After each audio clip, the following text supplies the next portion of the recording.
Hey fellow bosses, this is Aeroica, bringing you another episode of Dungeon Boss.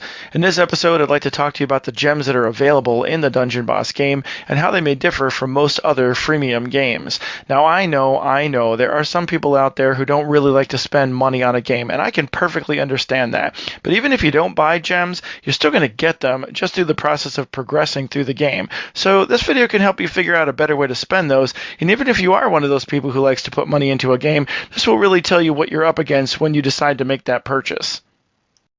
As you may know, most, if not all, freemium games have some form of premium currency that can be used to progress the game. Clash of Clans, Boom Beach, and Star Wars Commander are just a few of the game titles available which are free to play, but allow players to buy in-game currency to help speed things along. The idea here is to design a game that is, well, purposely slow to progress, with the hope that impatience will win over determination. Additionally, they may offer you free currency or give you just enough to tease you to demonstrate how much easier things can be if you had more, in hopes that player will scoop up one of the packages. So what does this mean for Dungeon Boss players? Well, in this game, there is of course the same in-game currency I mentioned earlier, but there's a caveat to how beneficial your use of those gems will be. In the games like Clash of Clans, you can buy a pack of gems and then use them towards a specific purchase. As an example, here's a defense weapon called an X-bow from Clash of Clans. It's able to be upgraded, but I currently lack the full amount of gold to perform the upgrade. I can, however, use my gems to buy the remaining balance of gold that I'm short, and thus I now have spent gems and I have that specific piece of progress that I wanted. In Dungeon Boss, that gem purchase is subject to a type of gambling, a roulette wheel if you will, or a chance to get what it is that you're looking for. When we look at the portal area of the game, we see 4 different areas where items can be rolled on using in-game currency. For this video, I'm going to focus on the Heroic and VIP summon since they require the premium currency of gems to activate.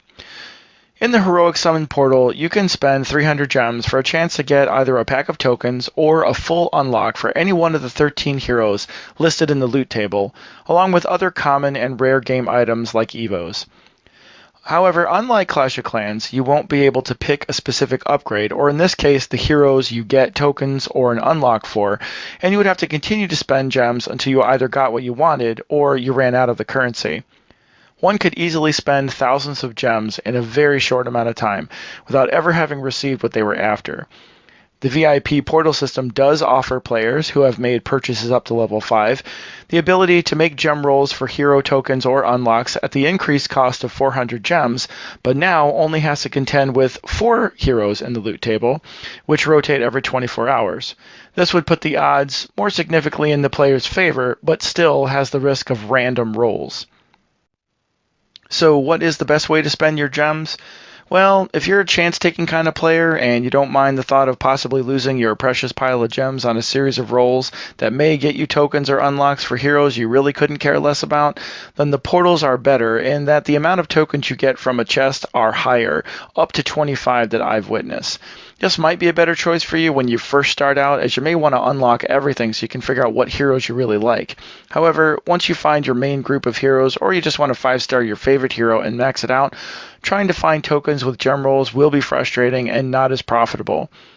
Keep in mind that there are some heroes whose tokens can only be obtained from portals, or perhaps a special package offered in the shop, and will force dedicated players to make a purchase. In rare cases, there are times when Big Fish will allow some of those heroes to have token drops in select dungeons as a promotion, and this was the case for Aeroica just a few weeks ago from the date of this video. Sometimes the shop offers specific hero tokens, usually 3 at a time for 250 gems. While the cost seems high for just 3 tokens, at least you're getting exactly what you want for the cost rather than the chance of spending 300 for tokens that you don't.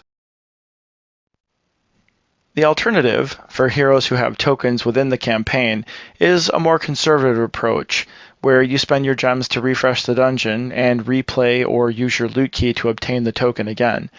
This will become cost prohibitive as the gem requirement to refresh the dungeon and refill your energy steadily increases within a 24-hour period. While this method does cost gems, you can at least focus your spending on a hero that you really want, rather than taking the chance at the portals. Bear in mind that when you refresh a dungeon, there is no guarantee that a chest with a token will drop. However, once you do refresh, it is a permanent refresh until you do receive a token. Keep in mind that there will be the added cost of energy the more you do this. I hope you found this video useful and that you now have a better understanding of how you can spend your gems more efficiently. If you did like the video, please subscribe and maybe take an extra second to like or comment. Happy raiding, and I hope to see you in the next video.